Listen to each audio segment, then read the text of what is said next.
Olá, bem-vindo ao Viver Sustentável. O programa de hoje vai mostrar como os ecossistemas marinhos são afetados pela poluição e pelo aquecimento global. Estudo recentemente publicado mostra que a poluição do ar pode ter efeito direto sobre os arrecifes de corais, porque diminui a incidência de raios solares, o que desequilibra os ecossistemas marinhos.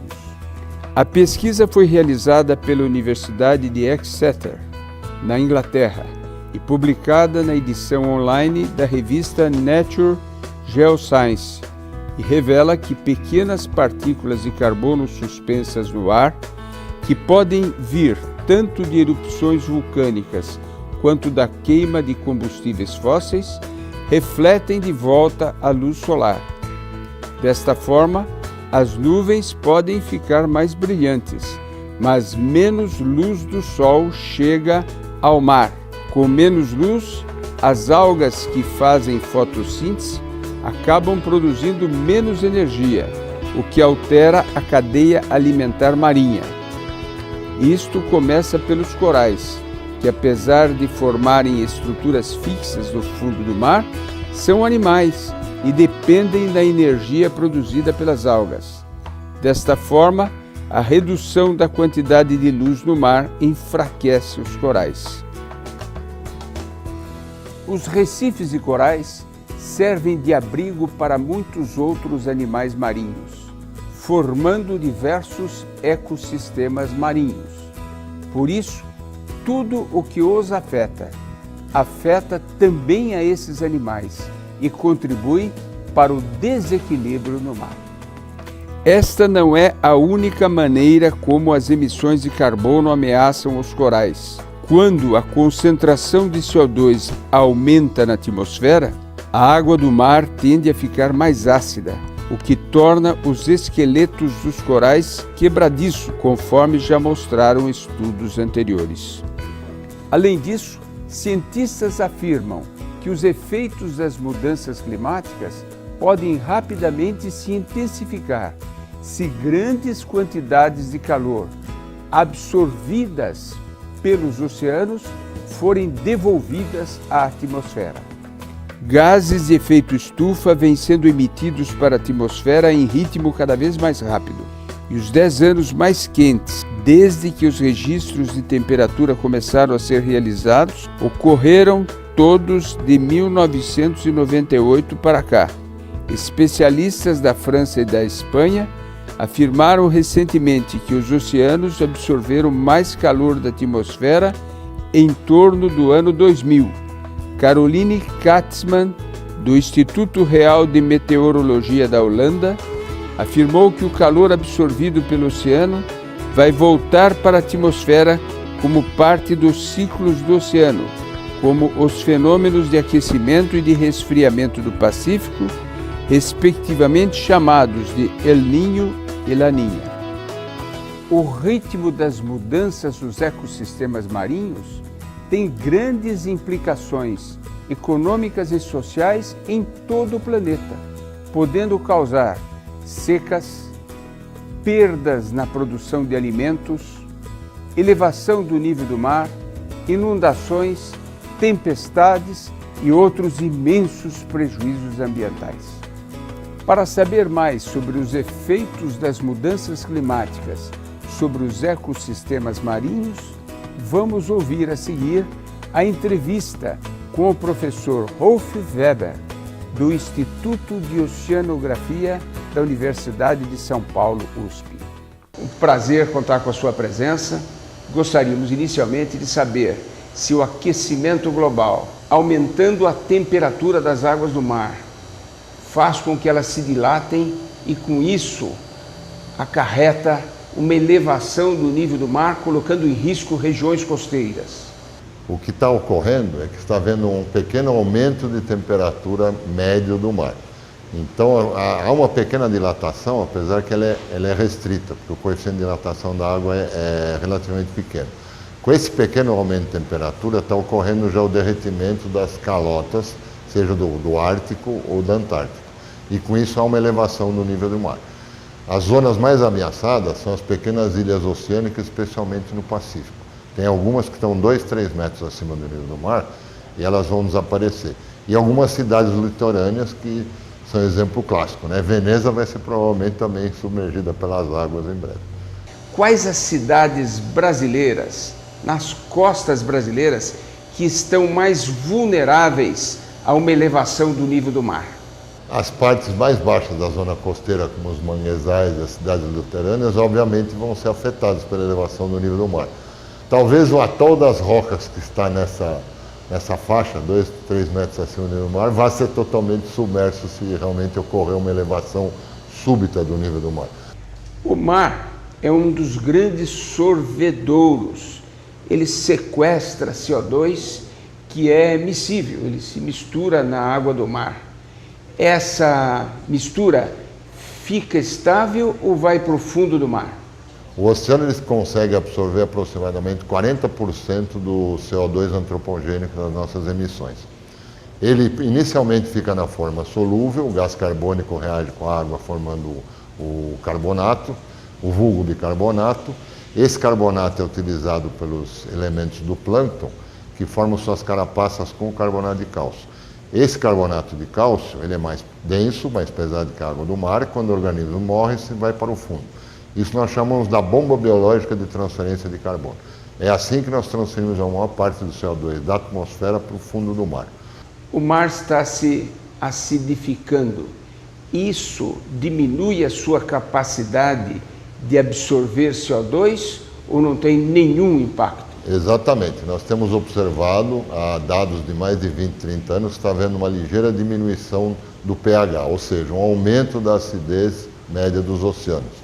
Com isso, nós temos um problema de branqueamento dos corais, dissolução acelerada dessas carapaças e, consequentemente, está diminuindo ao longo do tempo a capacidade de absorver o CO2. O oceano tem uma capacidade finita de absorver o CO2, ela não é infinita. Ela não é tão alta como os ecossistemas terrestres, mas é cerca de 40%, que não é pouco. Além disso, essas mudanças nas características do mar afetam a biodiversidade? Sem dúvida. A variação de temperatura vai afetar o comportamento do fitoplâncton, dos peixes, de modo geral. Mas o mais grave é a acidificação dos oceanos, que leva a um desaparecimento de corais e uma rápida dissolução dessas carapaças. E a carapaça dissolvendo, você está retornando o CO2 para o sistema. Enquanto que ela precipita, ela fica enterrada no sedimento, o carbono fica estocado. Nós temos lido muito sobre cotas para pesca de atum, para pesca de determinadas espécies. Estas cotas estão muito altas ou os países é que não respeitam as cotas e estão excedendo-as? As duas coisas. As cotas ainda estão altas, considerando que a maior parte da pesca agora é predatória, e infelizmente na zona costeira a pesca é regulamentada e a fiscalização. No oceano aberto não existe uma legislação internacional para o mar. Então é por consenso. Os países interessados na pesca do atum, do bacalhau, têm que fazer um acordo quanto às cotas. Mas os especialistas em biologia pesqueira já alertaram que o bacalhau do Mar do Norte, da costa da Nova Inglaterra, está já no regime de sobrepesca. Mas agora o exemplo mais trágico é o atum, porque especialmente no Atlântico Sul, quem mais pesca o atum são os espanhóis. Eles não abrem mão da cota deles de maneira nenhuma, porque a indústria pesqueira é importante economicamente do ponto de vista alimentar. Eles usam redes enormes de 2, 3 quilômetros, que além do atum pegam os golfinhos, e o cardume não tem a menor chance de escapar, é localizado por helicóptero ou avião, ou ainda fotografia de satélite. Então a pesca é altamente predatória no sentido de não distinguir a espécie jovem da adulta, e eu diria que o maior problema no cenário internacional é o atum, especialmente porque agora está em moda no mundo inteiro em consumir o atum cru na forma de sashimi. No Brasil, nós temos tido alguma dificuldade para criar zonas de proteção de espécies marinhas? Eu diria que houve um progresso muito grande. Quando se tentou implantar as primeiras zonas de conservação, a cultura do caiçara, a cultura da pesca industrial não aceitava muito isso. Mas agora nós temos vários parques marinhos e áreas de proteção. O mais importante é do conjunto de Abrolhos, que é o conjunto mais importante de corais que nós temos na costa. Atol das Rocas, Fernando Noronha, Ilhabela e alguns municípios também, a parte do Rio de Janeiro, já tem os parques marinhos. Então não é que é proibido visitar ou mergulhar ou até pescar. Mas você tem que ter uma licença, ter uma cota e existem normas para você frequentar o lugar. Por exemplo, você não pode tirar pedaços de coral para levar para sua casa. Deixa o coral lá, tira uma fotografia que isso é muito mais bonito, né? O lugar certo do coral é lá debaixo d'água e não na sua estante. A legislação brasileira, a nível federal, estadual e municipal, muitas vezes apresenta certos conflitos. Na sua avaliação, o que nós teríamos que fazer para aprimorar, para melhorar, para dar mais eficácia e eficiência à legislação brasileira?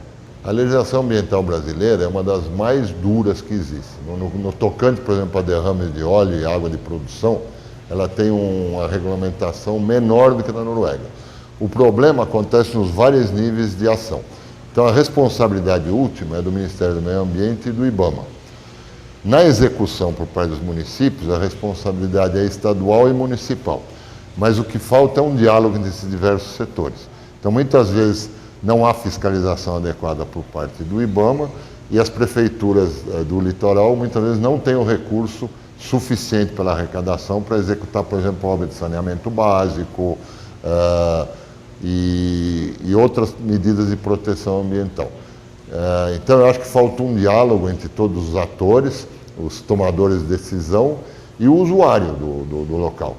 Então o usuário precisa ter consciência que não pode jogar lixo na praia, que não pode jogar esgoto não tratado, porque se não houver essa consciência, a lei não adianta. O que precisa é uma mudança de atitude da parte de todos os usuários do ecossistema marinho. O cientista, professor Carlos Nobre, vive sempre em todas as suas palestras dizendo que uma parte das nossas preocupações devia se destinar à adaptação, não só para mitigação, mas já se adaptar, porque não vai dar tempo de fazer toda essa revolução energética que é criar uma civilização nova do baixo carbono. Há uma fase de transição e os afetados serão aqueles que moram nas áreas costeiras, nas áreas que são semiáridas e ficarão áridas. Em suma, aqueles que vivem nas regiões mais vulneráveis. Na sua avaliação, teríamos que já começar a fazer isso? Concordo plenamente com o Carlos Nobre. Como disse o painel do IPCC e a Comissão Oceanográfica Governamental, a mudança de modelo energético vai ser longa, dolorosa e politicamente difícil. Você não vai resolver o problema nem botando emissão zero agora, porque esse gás carbônico já está na atmosfera e já está provocando efeito. Então o mais prudente realmente é nós já tentarmos nos adaptar e mitigar os efeitos. Não há saída. Nós temos que diminuir as emissões, mudar a nossa forma de viver, de consumir, de produzir, para criar uma nova civilização, uma civilização do baixo carbono. Exato. Obrigado por tudo. Sua participação enriquece o nosso programa. Muito obrigado, deputado Mendes.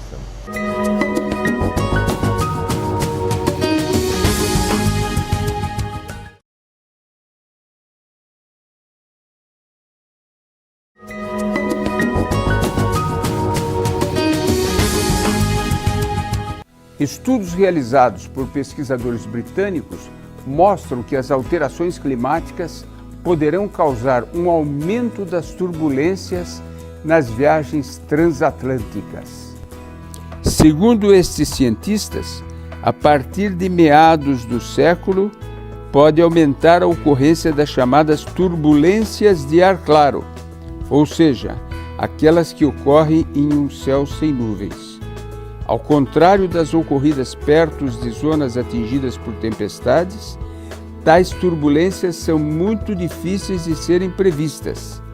São causadas por correntes opostas de vento, através das quais até aviões de grande porte podem ser puxados abruptamente para cima ou para baixo. Os pesquisadores concentraram suas análises no Atlântico Norte, durante os meses de dezembro a fevereiro, que corresponde no hemisfério norte ao inverno. Usando simulações de modelos climáticos, estes pesquisadores calcularam que a ocorrência de turbulências na região poderá aumentar de 40% a 170% nos próximos 40 anos. Além disso, podem se tornar 10% a 40% mais fortes. Como consequência, empresas aéreas podem ser obrigadas a planejar novas rotas para seus voos, aumentando o consumo de combustíveis e a duração das viagens. Recentemente, o israelense Izhar Gafni ficou famoso ao apresentar a sua bicicleta, fabricada a partir de papelão reciclado, a um custo de apenas $9. Agora, com sua empresa montada, a Carbon Board Technology, Gafni busca tornar sua bike ecológica realidade em larga escala, com produção em massa. Para arrecadar recursos, procura apoio no site de financiamento coletivo chamado Indiegogo. Ele acredita que, se produzida em massa, sua bike pode melhorar a vida de comunidades pobres ao estimular a reciclagem de papelão e outros itens usados na bike, como plástico e borracha, e com isso gerar renda. Gafni chegou ao protótipo ideal de sua bicicleta, combinando o design tradicional de uma bike com estudos de resistência, pois a sua bicicleta pode suportar o peso de uma pessoa com até 140 quilos. Primeiro barco a energia solar a circundar o globo, o Turanor Planet Solar tem 510 metros quadrados de células fotoelétricas e 8 toneladas de baterias de íon lítio.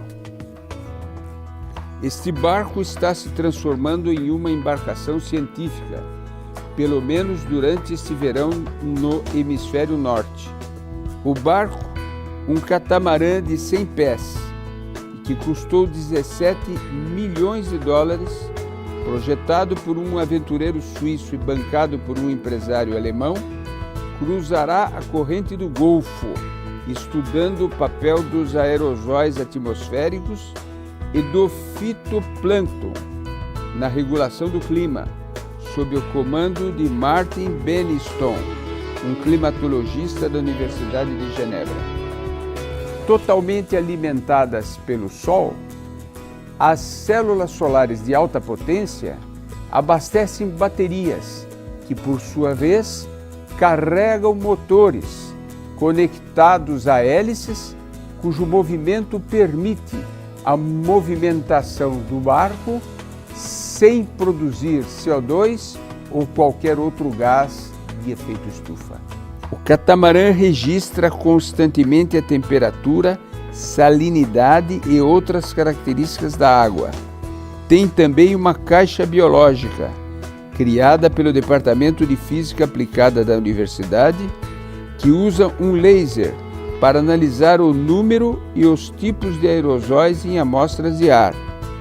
Os aerossóis gerados pelo oceano são partículas sólidas ou líquidas, suspensas na atmosfera, que podem ter um impacto na formação de nuvens, no reflexo da luz solar e em outros processos. Outra novidade é o carro tamanho família, movido totalmente a energia solar, desenvolvido por estudantes da Universidade de Tecnologia de Eindhoven, na Holanda. Chamado de Stella, o carro se assemelha a um avião achatado sem asas. O veículo acomoda até 4 pessoas e pode viajar até 600 quilômetros, alimentado por painéis solares instalados no teto. O carro é capaz de transportar a família da Holanda para a França em um dia. A equipe de tecnologia da universidade fixou o objetivo de desenvolver o carro do futuro, através da combinação de design aerodinâmico com materiais leves, como o carbono e o alumínio, e produziram um carro sustentável que, além disso, traz algumas aplicações engenhosas, como uma faixa de LED e tela sensível ao toque.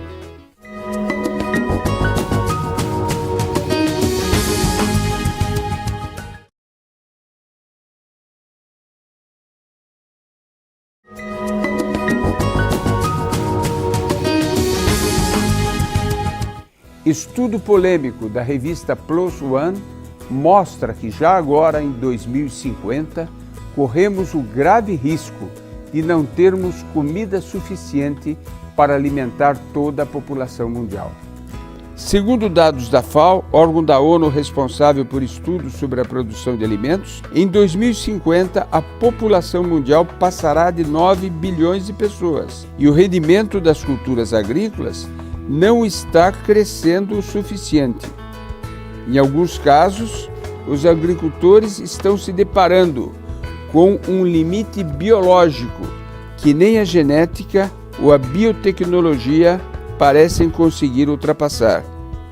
Confrontados com essa nova realidade, a tendência é de que os agricultores apelem para o desmatamento das florestas em busca de mais áreas agricultáveis.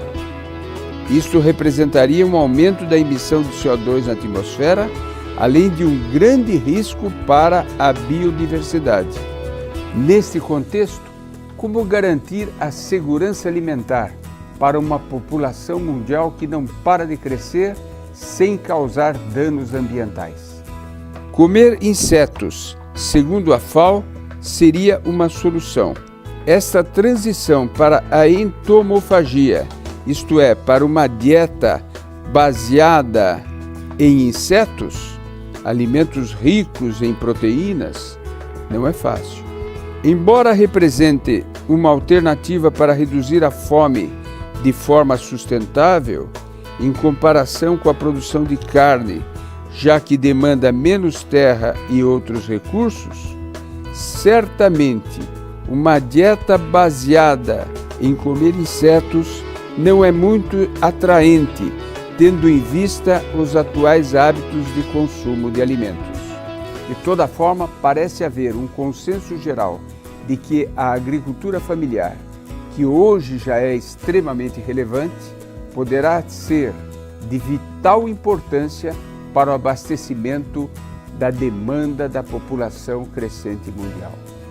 Em 2009, segundo dados do IBGE, Instituto Brasileiro de Geografia e Estatística, a agricultura familiar já ocupava quase 85% dos estabelecimentos agropecuários do país. Além disso, em 2006, ela era responsável por grande parte da alimentação básica dos brasileiros, originando 87% da produção nacional de mandioca, 70% da produção de feijão, 46% da produção de milho e 38% do café. Mas a demanda vai crescer. Segundo Marcos Bucheridi, biólogo e coordenador do Instituto Nacional de Ciência e Tecnologia do Bioetanol, até 2050 vamos ter que aumentar a produção de alimentos em 70% para suprir o aumento populacional e o equilíbrio social do planeta. Atualmente, o Brasil é um dos poucos lugares do mundo que ainda possui área agricultável para suportar um crescimento da produção agrícola numa área com estabilidade econômica e política. Outro local com disponibilidade de áreas agricultáveis é a África.